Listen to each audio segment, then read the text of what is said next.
My sighting started, actually it was in 1995. I was metal detecting with two other friends, both with the FBI at the time.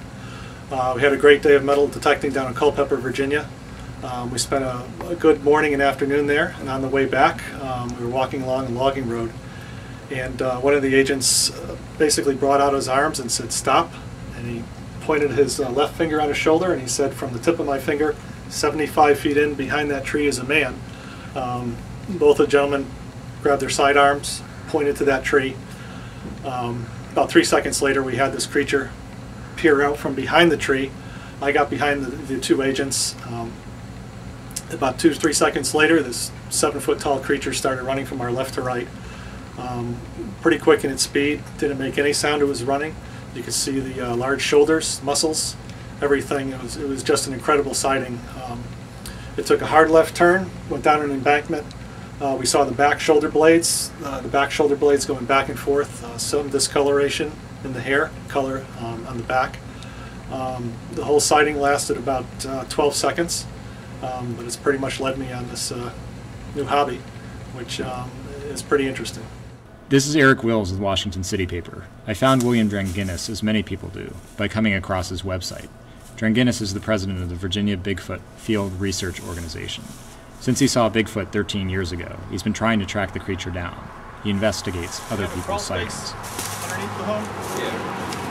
I went with Dranginis as he recently made a house call in Chesterfield County, just south of Richmond.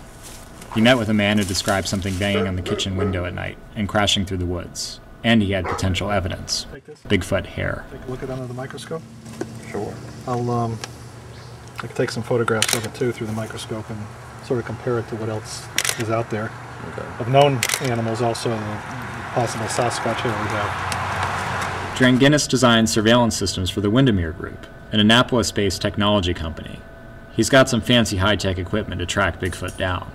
At the man's house, Dranginis sets up a motion-activated camera. If Bigfoot wanders into the corner of the yard, Dranginis will capture him on tape. Dranginis has invented a new surveillance system that he thinks will revolutionize Bigfoot research. He calls the system I Gotcha. Once Dranginis figures out where the creature likes to hang out, he plans to do a stakeout with a DNA dart gun.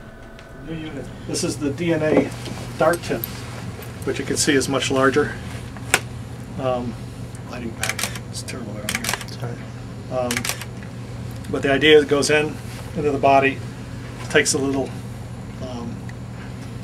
sampling of the skin, the hair, blood also, and basically would get pushed into the air, and some would come back into the tube, which is sterilized.